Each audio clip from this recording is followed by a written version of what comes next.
നല്ലപോലെ എനിക്ക് അറിയത്തില്ല. മമ്മൂക്കയുടെ നടപ്പ് വരെ നമുക്ക് എടുത്തു പറയേണ്ട ഒരു സാധനമാണ്. അടിപൊളി സിനിമയാണ്. അടിപൊളി അടിപൊളി എന്ന് പറഞ്ഞാൽ അടിപൊളി വേറെ ലെവല് സിനിമയാണ്. പിന്നെ നമ്മുടെ ഇവിടുത്തെ അണ്ണൻ്റെ പേര് ആറാട്ടണൻ്റെ ഒരു വരവുണ്ട് കേട്ടോ. ഒന്നൊന്നൊരു വരക്കുമായിരുന്നു അത് പുള്ളിക്കാരൻ്റെ. ആ സത്യമായിട്ട് ഞെട്ടിച്ചു. എല്ലാവരും ആ എൻട്രി ആ സീൻ കഴിഞ്ഞിട്ട് കൂടി നമുക്കത് ചിരിയായിരുന്നു നിൽക്കുന്നത്. ചിരി നിർത്തുന്നില്ല. നമ്മളിവിടെ കാണുന്നുണ്ട്, ചിരി നിർത്തുന്നേ അല്ല. പിന്നെ മമ്മൂക്കാടെയാണ് ആ ഒരു അടിപൊളി. എന്ത് ടൈപ്പ് പടമാണ് ശരിക്കും? എന്ത് ടൈപ്പ് പടമാണ് അത്? ഫസ്റ്റ് ഹാഫ് നമുക്ക് നോക്കുമ്പോൾ ഫുള്ള് നമുക്കൊരു ഇൻവെസ്റ്റിഗേഷൻ പോലത്തെ സിനിമയാണ്. പക്ഷെ അത് ഇന്റർവ്യൂവിൽ കഴിഞ്ഞിട്ടാണ് വേറെ ലെവൽ എന്ന് പറഞ്ഞാൽ വേറെ ലെവലാണ്. മമ്മൂക്കായെ ഇതൊരു ഇങ്ങനൊരു രീതിയിൽ കണ്ടിട്ടില്ല. ആ രീതിയിൽ അടിപൊളി. ഫൈറ്റൊക്കെ നമുക്ക് ആദ്യമേ ഫീൽ ചെയ്യുന്നുണ്ട്. പക്ഷെ ഫൈറ്റൊക്കെ കാണുമ്പം നമ്മൾ വിചാരിക്കും അയ്യോ പുള്ളിക്കാരൻ ഫുള്ള് ഫൈറ്റായിരിക്കും. പക്ഷെ ഇന്റർവ്യൂവിൽ കഴിഞ്ഞിട്ടാണ് കഥ വരുന്നത്. സ്റ്റൈലിഷ് പടമാണോ? അടിപൊളി സ്റ്റൈലിഷാണ്. ഈ ആറാട്ടണ്ണനെ കണ്ടപ്പോൾ എന്ത് തോന്നി?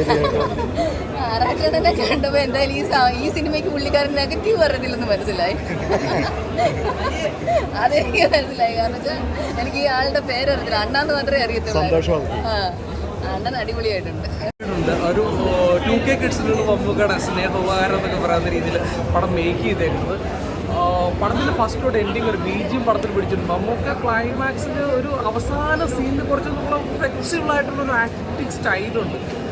എനിക്ക് 72 വയസ്സായേക്കുന്ന അല്ലെങ്കിൽ ഒരു മെഗാസ്റ്റാർ ഇത്ര ഫ്ലെക്സിബിളായിട്ട് ആ ഒരു ക്യാരക്ടറിനെ ബിൽഡപ്പ് ചെയ്തേക്കുന്ന ഒരു രക്ഷയില്ല. അത് കൈയടിക്കാനുള്ള ഐറ്റമുണ്ട്.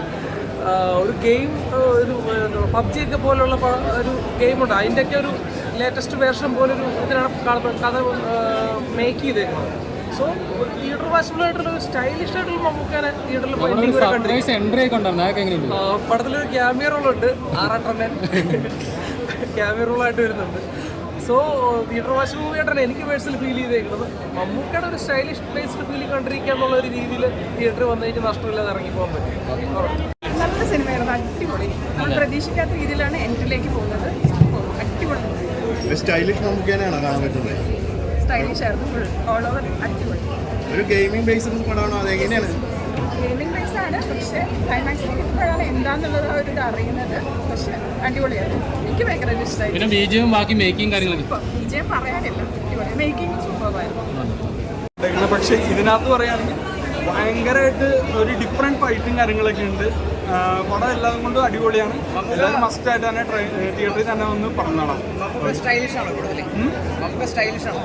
അടിപൊളിയാണ്. ഓക്കെ, എന്റർടൈൻമെന്റ് ആണ്. എല്ലാം ഉണ്ട്. കോമഡി ഉണ്ട്, എല്ലാം ഉണ്ട് പടത്തിൽ. വിഷുദൂത്തുകാരോ അങ്ങനെ പറയുകയാണെങ്കിൽ 3 പടം വേറെ ഉണ്ടല്ലോ, നമുക്കൊന്നും പറയാൻ പറ്റില്ല. കാരണം ആ പടം കണ്ടിട്ടില്ല. അത് കണ്ടതിന് ശേഷം നമുക്ക് പറയാൻ പറ്റും. ഓക്കെ, നല്ല മ്യൂസിക്, മമ്മൂക്ക പെർഫോമൻസ് കാര്യങ്ങളൊക്കെ ഉണ്ട്. സ്റ്റൈലായിരുന്നു. അതുപോലെ തന്നെ പെർഫോമൻസ് വൈസ് നമ്മൾ പ്രതീക്ഷിക്കാത്ത ചില കാര്യങ്ങളൊക്കെ ചെയ്യുന്നുള്ളൂ. അതുകൊണ്ട് തന്നെ കണ്ടിരിക്കാൻ സസ്പെൻസ് ഉള്ളത് കൊണ്ട് മമ്മൂക്കയുടെ ലുക്സ് ആണെങ്കിലും പെർഫോമൻസ് ആണെങ്കിലും അടുത്ത് ഇനി എന്തെന്നുള്ളൊരു ചിന്തയിൽ നമ്മളിത് കണ്ടുകൊണ്ടിരിക്കും. അപ്പോൾ അത് ഒരു വലിയൊരു ഇൻട്രസ്റ്റിംഗ് ആയിട്ടുള്ള കാര്യമായിരുന്നു. പിന്നെ ലാസ്റ്റ് വരെയും ത്രില്ലിംഗ് ആയിട്ട് കണ്ടിരിക്കാം. അത് തന്നെയാണ് എൻ്റെ പ്രത്യേകത. തീർച്ചയായിട്ടും സംവിധായകൻ എന്താ പറയുക അസലായിട്ട് എടുത്തിട്ടുണ്ട്. അതുകൊണ്ടാണല്ലോ നമ്മൾ ബോറടിക്കാതെ കണ്ടുകൊണ്ടിരുന്നത്. So congrats to the director also. നമ്മുടെ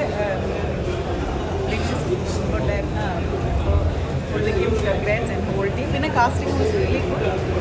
നമുക്ക് പിന്നെ പൊളിച്ചടി. ഇനിയും ഒരുപാട് സിനിമകൾ ചെയ്യാൻ